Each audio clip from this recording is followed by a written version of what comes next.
4월 18일까지 1천여 건에 불과하다. 아직 뭐 시간이 있으니까 뭐 설령 한 2천 건이라고 해도 뭐 거의 2분의 1 토막, 4분의 2분의 한 60% 정도 이상 감소가 됐다. 거래량이.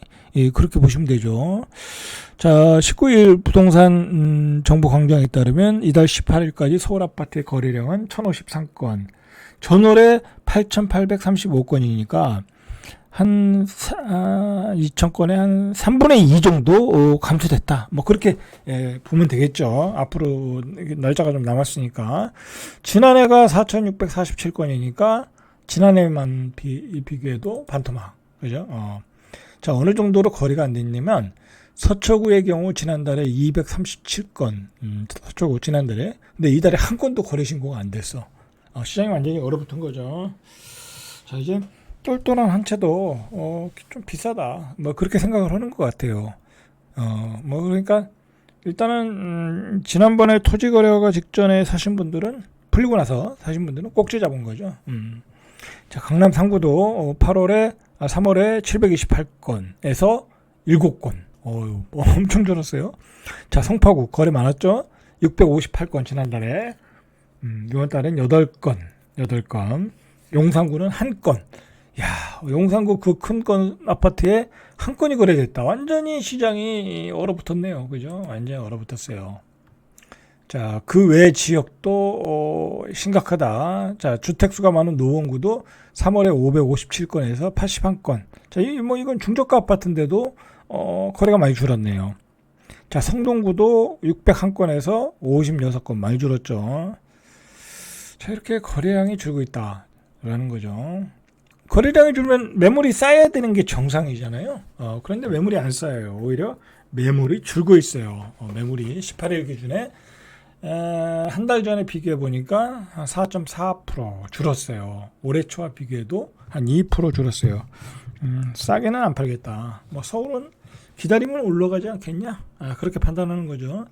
자, 여러분, 제가 계속 걱정하는 건 뭐냐면 갈수록 연말로 갈수록 금리는 떨어진다.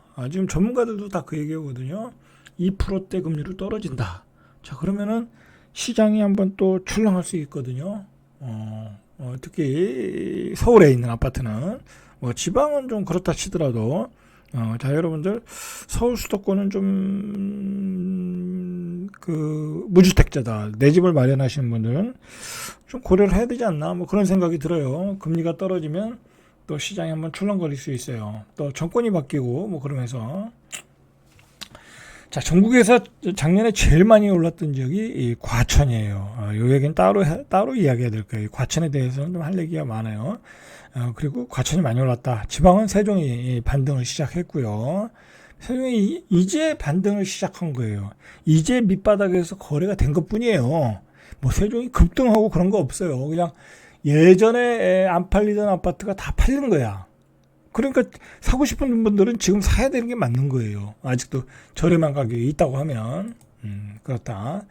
자, 여러분들 요즘 예를 들어 강남 밑에 바로 밑에 있는 아파트들 있잖아요. 뭐 한남동은 뭐 사실 강남급인데, 성동구, 그다음에 마이용성, 이런 지역의 아파트 가격이, 과천 이런 지역의 아파트 가격이 계속 오르고 있어요. 서울의 문제점이에요, 지금 이게. 계속 오르고 있어요, 여러분들. 강남구에 있는 아파트가 계속 오르는 건, 반포 레미안, 거의 50억대든 70억대든, 그거는 뭐 사실 돈 많은 사람들이 머니게임이니까, 우리가 알 바 아니고, 그런데 중산층들이 살 수 있는 아파트, 옥수동에 있는 아파트는 중산층들이 살 수 있는 아파트잖아요. 근데 이런 아파트가 계속 오른다는 거는, 이제 벽을 치는 거예요. 이제 허들이 생기는 거예요. 이제 진입이 안 되는 거예요. 이렇게 오르다가는. 거기에 서울 아파트 심각성이 여러분 들어가 있는 거예요. 그걸 아셔야 돼. 과천편에서 제가 따로 이야기하겠지만, 과천도 너무 많이 올랐고요. 그런 좀 이렇게 강남 밑에 급대 아파트들, 그런 아파트들이 지금 너무 많이 오르고 있어요. 자, 그러면 그런 아파트와 유사한 입지에 있는 아파트의 가격들이 어떻게 됐어요? 또 오르겠죠. 그게 문제라는 거예요. 그런 데가 어디예요? 이 옥수동 금호동 이런 지역에 준하는 지역이 어디예요? 바로 흑석동, 그다음에 노량진. 점점 뭐랄까요, 범위가 확장이 되는 것 같더라고요. 노량진 같은 데는 지금 나오는 얘기가 분양가가 18억이라는 거 아니에요. 84가 18억이면 이 아파트에 비해서는 싸죠. 응? 싼 건 아닌데. 근데 어쨌든 18억에 나와도 다 완판이다 라는 게 서울 아파트 현실이다라는 거죠. 자, 이 성동구 금호동의 레미안 하이리버 84, 지난달 16일 84네요. 11층이 16억 6,500 거래됐고요. 앞서 3일 같은 평형이 16억 3천. 계속 오르고 있다라는 거죠. 이건 조금 연차가 된 것 같아요. 자, 그 다음에 여러분들 옥수동 레미안 리버젠 84, 이거는 여기 조금 연차가 조금 신축급이거든요. 아주 신축은 아니고요. 지난달 12일에 20억 7천만 원에 거래됐다는 거야. 20억이에요 이제. 지난 1월에 23일에 19억. 여러분, 이 옥수동, 흑석동, 그 다음에 마포, 그 다음에 노량진, 뭐 용산, 자, 우리가 다 살 수 있는 지역이거든요. 웬만한 중산층이면 조금 자산이 있는 사람들. 그런데 이런 지역이 예전에 뭐 10억 하던 게 9억, 8억, 10억 하던 게 이제 20억이 돼버린 거예요. 너무 많이 올랐다. 너무 많이 올랐다. 2달 반새 1억 7천이 올랐다. 그럼 이거 연말에 또 오르면 어떻게 되겠어요? 22억, 23억, 25억이 되겠죠? 아, 걱정이에요, 정말. 문제는 이렇게 되면 그 지역 주변의 분양가도 오른다라는 게 문제죠. 자, 서울의 문제가 이거예요. 여러분, 서울의 집값이 왜 올라가는지를 우리가 좀 알아야 돼. 왜 올라가는지. 그리고 그것의 부작용을 우리가 좀 알아야 돼. 이게 이렇게 이런 B급 지역, 이런 지역에서 계속 오르다 보면요, 주변에 분양가도 오르고 나중에는 노도강, 금강구까지 올라갈 수 있어요. 갭매혹이라고 그러죠. 뭐 그게 안 일어날이라는 보장이 없어요. 수도권까지는 제가 모르겠는데, 수도권은 공급 물량을 메꿀 수가 있잖아요. 가격이 오르면 거기다 신도시 하나 줘서 분양을 하면 돼. 수도권은 카바가 되는데 이런 서울의 지역들은 그게 안 되잖아요. 저는 개인적으로 서울의 그 반포, 압구정동 그런 데가 올라가는 것보다 이런 B급 지역, 노량진, 용산, 뭐 옥수동, 마용성 이런 지역이 올라가는 게, 흑석동 이런 지역이 올라가는 것에 대한 부작용이 더 크다. 이런 지역도 올라간다는 얘기는요, 또 무리해서 빚을 내서 사고 있다라는 얘기예요. 20억 7천에 사는데 20억 7천을 들고 오겠습니까? 이 지역에 사는 사람이 6억 7억 10억 대출받아 사고 있다라는 얘기예요. 그렇게 대출받으면 평생 갚아나가야 되는 거잖아요. 그럼 얼마나 생활이 힘들겠어요. 자, 그런 현상을 지금 가격이 보여주고 있다라는 거죠. 자, 이렇게 심각해지고 있어요. 자, 문제는 금리예요, 여러분들. 연말에 이 금리가 또 내린다는 거예요. 그래서 이 전문가들도요,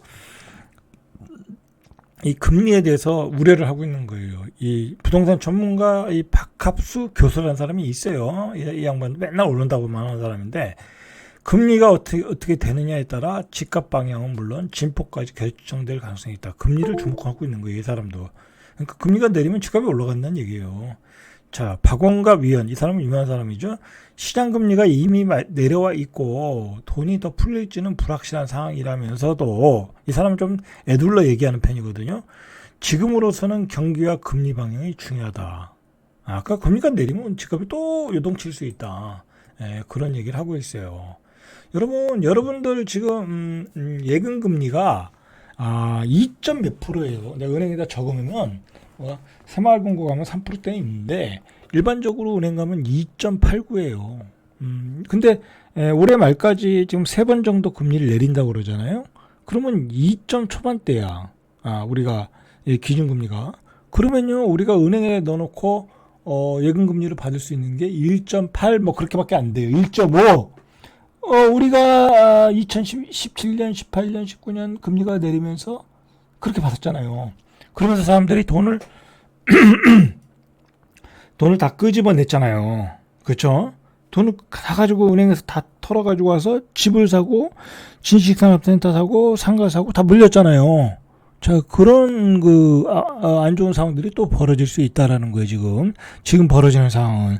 제가 그걸 지금 제일 걱정하는 거잖아요. 그죠? 연말 가면 만약에 금리가 예금 금리 기준으로 2% 이하로 갔다. 그러면 여러분들 가지고 있는 통장에 있는 돈 다 깨가지고 나오게 돼 있어요. 다 깨가지고 나오게 돼 있다. 자, 그렇게 되면 여러 가지 또 불편한 일들이 벌어진다. 그렇죠? 자, 그런 상황에 여러분들이 좀 대비를 하실 필요가 있겠죠. 자, 지금은 주담대가 한 4.2% 되거든요. 자, 그렇게 되면 주담대도 어떻게 되겠어요? 2.5에서 7 돼버려요. 3% 이하가 돼. 그럼 한 2.7이라고 그럴게요. 그럼 2.7이면 사람들이 어떻게 생각하겠어요? 집을 사자 하고 달려들 가능성이 높다. 자, 그렇게 보시면 되겠죠. 자, 이상 절대값TV의 명품 PD 한 PD였습니다.